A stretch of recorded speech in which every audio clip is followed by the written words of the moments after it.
Hello, I'm Carol Hilty, Superintendent of the Colorado School for the Deaf and the Blind, CSDB. Welcome. I'm happy that you have decided to watch this program. I hope that you enjoy it. We welcome your feedback.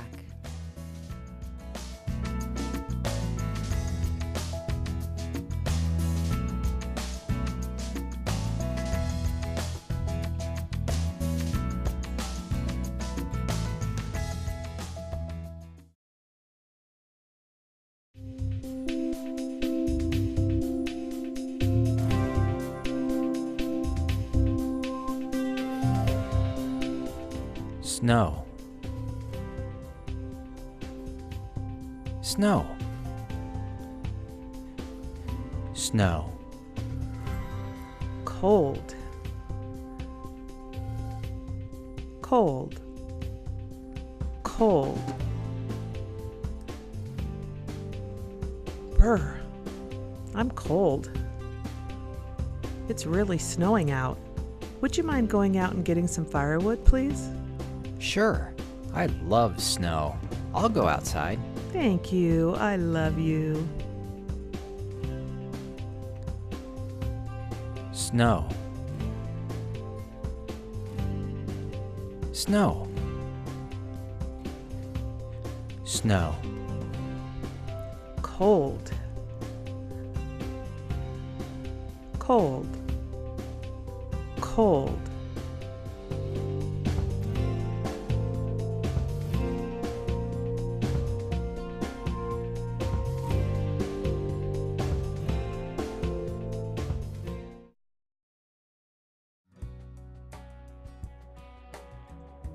Learning from adult role models who are blind or low vision, presented by Outreach Programs, the Colorado School for the Deaf and the Blind.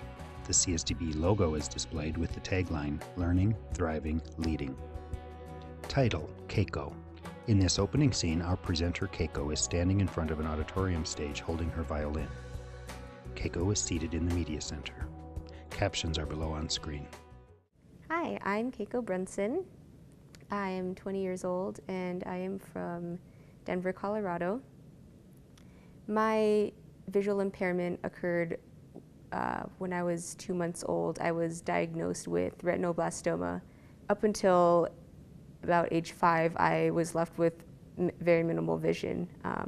During that time, it also I think slowed me down in terms of speech. I didn't start talking until I was about 3, but what was so great during that time was that I had so much support from family and friends, and my parents reached out to various people and resources that enabled me to find other ways to cope and to accommodate for my vision loss. During the time I had very low vision, I became very dependent on my sense of hearing, which was incredible because during that time I also picked up, kind of found my love for music. And so during that time I started to play piano at what was the Yamaha Music School in Hawaii, where I grew up. And that was a phenomenal experience because I could learn music by ear and developed perfect pitch, more or less, which really enabled me to kind of go forward with that love for music and with using the senses that I had. And over time, I slowly started to gain more vision in my right eye. Title, Self-Advocacy. I think it was a very eye-opening experience for my parents as well, because they jumped into my educational experience and taught me to be a self-advocate and to stand up for myself and say, this isn't working for me in the classroom. These are the resources I would like. This this is where I'm lacking. And so it was a learning process for sure, and it was difficult because I was kind of very much in my shell, and so it was hard for me to speak up and say I can't see this, or I would like an extension on this assignment because of my visual impairment. And so it really helped me to break out of my shell and to communicate with teachers and other faculty and staff about finding various resources. When I ask you questions about what is this magnifier, or how does this work, or in this situation, how do you approach the situation? And I think it's been very inspiring to communicate with them and say, well, for example, in terms of orientation and mobility, I'm legally blind, and so I can't drive, but I take advantage of public transportation, and the orientation and mobility lessons I've had from my previous vision teacher. It wasn't just helping you get from point A to point B with a cane or with a monocular to look at traffic lights and street signs, but she kind of put the real life aspect into it. Like, let's plan a trip from your house to Chipotle, and then take the bus back to the light rail station and take that back home. And so, kind of getting to plan that trip that you would, for something that you would do on a daily basis was a great experience for me to see. Title: Education. And kind of going back to reading, that's something that I found really great too. And also I think this is great for parents, because this is something my parents noticed was once I started gaining more vision back, I didn't like to read. It was just because I got eye fatigue. It was difficult because I got frustrated because I couldn't read as fast as everyone else in my class. But I found it started when I just found things I liked to read. And so the first thing I picked up were cookbooks. And so whether it is a cookbook or a sports magazine or a picture book or a comic book, it's starting from that point that you find something that you're passionate about and you enjoy reading, and that kind of puts more meaning in it for you. And then from there you can kind of bring that into your other academic readings or such. Throughout elementary school, I had several teachers' assistants who have both helped me and kind of sent me on different paths to where some of them didn't understand what it was like to be visually impaired or how to best serve someone like myself in different situations. But I remember one so fondly that she taught me how to take notes and how to be a self-advocate, how to ask for help, how to kind of put myself out there and communicate with others about my impairment, but at the same time to also fit in and learn alongside everyone else. I will be a senior at Cornell College starting in the fall. After graduating, I plan to get my master's and become a teacher for the visually impaired. Title: Closing Advice. I think it's great to look at every student's abilities and strengths and meet them wherever they're at, because that's what my parents and family and teachers and fellow students did for me, was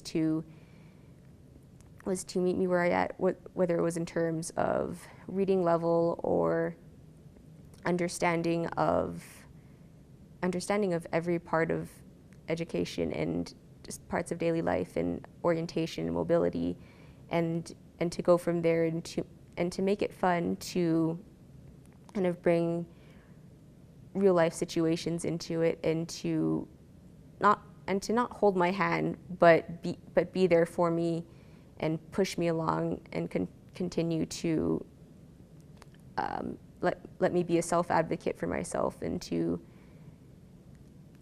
kind of go for the ride on my own and learn as I go. Definitely hit some walls and fall down time after time, but to keep getting up and to change poison into medicine, to take whatever obstacle it is you're facing, and to turn it around and to use it to the best of your ability, and to make yourself shine.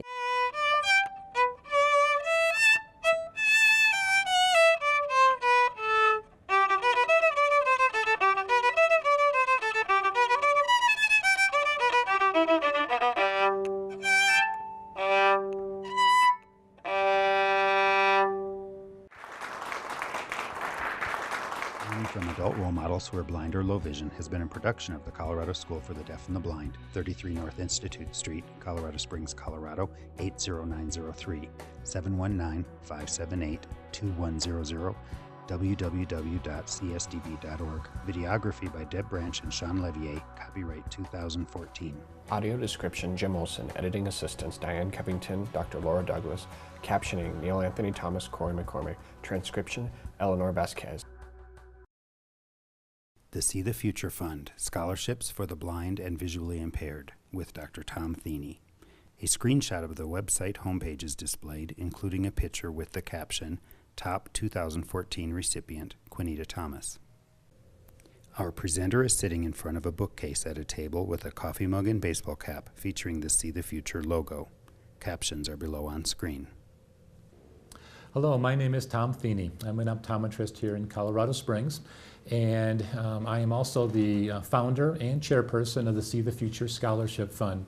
I would like to thank CSDB for allowing me to be here and disseminate information about our scholarship fund to the people of Colorado and to the students and families that may be wanting to access this information. So a little bit of background on the scholarship fund is I began providing low vision care for visually impaired patients back in 1994, and during the first couple of years of doing that I would provide some evaluations with visually impaired students. And many times I would ask them about their goals and their dreams and their education of what they were going to do. And many times they would see their high school diploma as their final destination, and without really a plan or an idea of what they were going to do beyond that high school diploma. And I thought that was kind of striking, and I would talk to different vision teachers and different professionals about that, kind of my concern about some of the thoughts of what these students for their future was for them, and they said that amongst most disabilities, almost all disabilities, that the unemployment or underemployment rate was about 80% for people who were legally blind nationwide, and I thought that was a very striking number. And in an effort to try to make a difference in that, we began the See the Future Fund. The See the Future Fund is a scholarship fund for visually impaired and blind students who are residents of the state of Colorado, in an effort to try to help them see their future beyond high school and really develop a plan for really what's going to end up to be the rest of their life. So I'd like to give you a little bit of background on that and kind of walk you through that. We started in 1997 with fundraising, and then in 1998 we awarded our first 4 scholarships. They were a total of $10,000 to 4 different students who were going to pursue post-secondary education.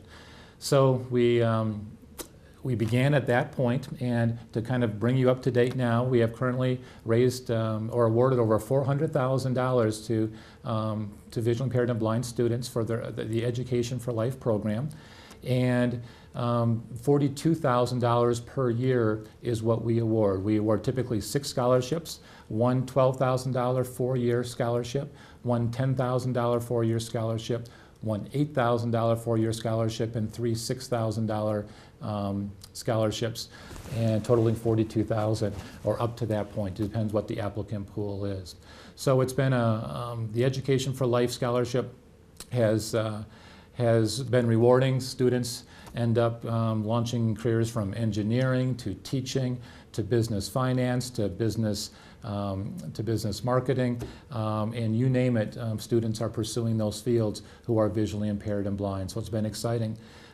We also offer 2 secondary scholarships. We have the See the Future Fund also has partnered with the Kane Family Foundation, which is a Colorado Springs-based foundation, and they offer 2 full-ride scholarships to the top visually impaired and blind students in Colorado who meet certain requirements. And the website will help you know what those requirements are, but the student has to attend one of the CU schools, CU Denver, CU Colorado Springs, or CU Boulder, and there's other parameters that have to work. But I invite people to look at our website, which will give more details on the Kane See the Future Scholarship. And also one additional $1,000 scholarship we give in the memory of one of our recipients. Her name is Ashley Fritz, and Ashley was a 2004 Colorado School for the Deaf and Blind graduate, valedictorian of her class, and received a See the Future scholarship that year. She passed away in 2011, but Ashley had just a very vibrant spirit about learning and about being a philanthropist as well, and she learned some of those skills here at the School for the Blind.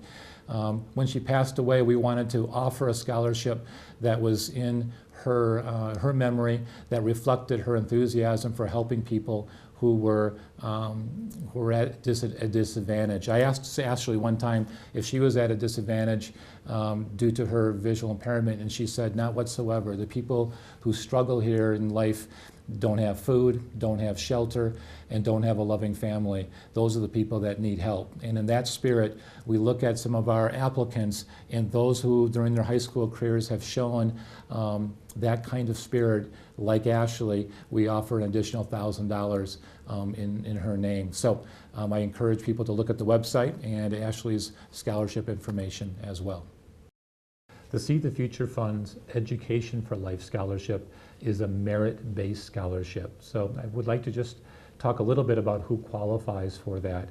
A person who is visually impaired or blind needs to have a visual acuity of 20/40 or less in their best seeing eye, or have a visual a peripheral field loss of 20 degrees or less to be considered for a See the Future Fund Education for Life scholarship. If they have a condition that's going to be worsening with visual acuities of 20/40 or worse, but a condition like glaucoma or retinitis pigmentosa, they could qualify or probably will qualify for the Education for Life scholarship. The criteria is on the website, so if you all the particulars of who can apply for the scholarship, but the vision loss criteria is explained there as well, and I would encourage you to go to the website to get more information about that. The Tools for Life scholarships are not merit-based, but they are need-based scholarships. So the amount of scholarship that's offered depends on the family need, and those specifics are also explained on the application that may be obtained in www.seethefuture.org. A second scholarship program that we have added, so the first we spoke of was the Education for Life scholarships, and in 2007 we saw an additional need. I work as part of a team that goes out to different school areas of the state, and we work with teachers and students offering low vision devices and providing low vision care to help people or help students kind of have the proper technology to be kind of at an equal playing field to their sighted peers. And what we found is that many times some of the electronic and some of the technology types of devices that are available are also expensive. And many times, even though the school district may have it for the student within the school, many times the families could not afford purchasing that equipment for their particular student within their home. So we developed Tools for Life. And Tools for Life was started in 2007, and it's a need-based scholarship, so depending on the financial need of the particular family, the scholarship fund offers a certain percentage toward that particular technology. For instance, if a family has an earned income of, let's say, $25,000 or less, the scholarship fund will purchase 95% of that particular device or technology, where the family needs to purchase 5% of it. And then it's on a kind of a sliding scale depending on what the particular needs are for that family. So we started that again in 2007. We've awarded over about $130,000 in Tools for Life scholarships since then. And we find that it meets a need. These are devices that are only to be used for students within their family or within their homes or within their community, not to be used within the school. So we ask the school districts to have comparable technology be used there, and then the students have their own technology or devices that they can use in their home setting. The deadline, we offer that twice a year, is April 15th for the Tools for Life scholarship, and then we do a second scholarship application process on October 15th of each year. The Education for Life, which you spoke about previously, the deadline for that is always March 1st. So March 1st for Education for Life scholarship application deadline, and then April 15th and October 15th for the Tools for Life deadline. The See the Future Fund has one main fundraiser that we do each year. It's called the Eye Open Golf Tournament. It's usually in June. It's usually in about the middle of June of each year. And it's a time where we bring optometrists, ophthalmologists, corporations, opticians, staff, and individuals who just have an interest in supporting the needs of visually impaired and blind students. We will be doing our 18th annual this year, and it's been a real fun event to really kind of celebrate the achievements and accomplishments of these students each year, and also have some fun playing some fun golf at a very nice golf course. Registration can be found on our website. The website has an eye-open link to it that does have active registration information that if you're interested, I encourage you to go to the website and be a part of our eye-open golf tournament. We are proud of our new redesigned website, which can be found at www.seethefuture.org. And actually you can check out the website on your desktop computer or on your mobile device, a tablet or your smartphone as well, so it has that capability. So we designed the website to try to give just general information for students, for families, for teachers, and for potential donors to just get some good capsule of what the Scholarship Fund is all about. So when you first go to the Scholarship Fund, you'll see pictures of some of our top recipients throughout the last about 12 years of the scholarship. And so you'll see them kind of flashing. And then if you go to the Education for Life, there'll be a drop-down menu to your right that'll explain more about that particular program of the Scholarship Fund, the See the Future Fund, as well as application information. So you would go to the application to download a current application for yourself or for your student.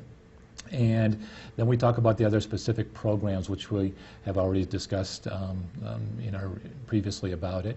Then if you go down to the tools or for the recipients, we have each recipient is listed from 1998 who has received a See the Future Education for Life scholarship. Then the Tools for Life, again, gives specific information on that particular program as well as applications of how families can apply for that within the Tools for Life program. Then the information about the iOpen golf tournament, past golf tournament or last year's golf tournament, as well as registration information for, again, our largest fundraiser, which is the iOpen golf tournament. And there's a postcard down here below that you can also click on that will take you to more information about, specifically about the tournament for that particular year. Then we have the donation information for individual or corporate information. And then a listing of all our corporate sponsors who are really the lifeblood of our scholarship. Without our corporate sponsorships, we really don't have a scholarship fund. So we have linked their websites when appropriate to the scholarship fund. So hopefully people can kind of see who is helping to sponsor and make the scholarship fund a reality. And then specific contact information for myself of how to get a hold of us or a hold of the scholarship fund and myself with specific questions you may have. So hopefully it's a user-friendly website that people will find a lot of information on and good contact information as well. One of the best parts, in my opinion, of the See the Future Fund is it is a grassroots scholarship fund, meaning we receive donations from $5 to $1,000 and up to corporate donations of up to $10,000 and everywhere in between. And 100% of that money goes to scholarships for visually impaired and blind students. There are no administration fees.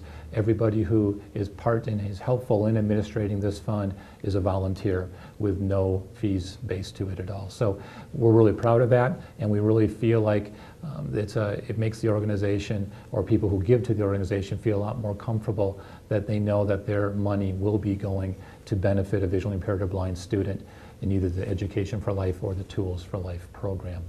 If you would like to make a donation to the See the Future Fund, we encourage you to go to the website. There's specifics on how to and where to send your information, and of course you can contact myself via email or by phone, which again is on the seethefuture.org website. I would like to thank the Colorado School for the Deaf and the Blind for this webcast and the opportunity to share our information about the See the Future Fund. Again, we've been part of the Colorado community for the past 18 years, and we are excited to continue to support the needs and the academic achievements of visually impaired and blind students throughout this state. Please contact us with any questions you have, and again, thank you to CSDB for all their support. This has been a production of the Colorado School for the Deaf and the Blind, 33 North Institute Street, Colorado Springs, Colorado, 80903, 719-578-2100, www.csdb.org. Videography by Deb Branch, with Dr. Tom Feeney. Audio description by Jim Olson.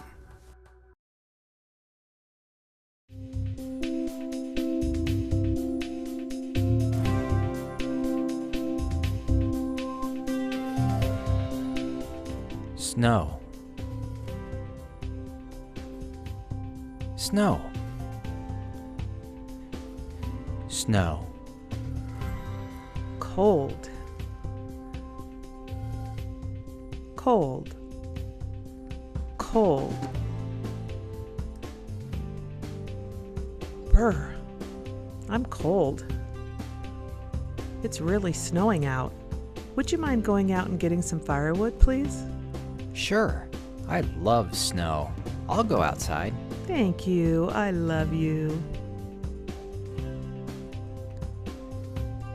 Snow. Snow. Snow. Cold. Cold. Cold.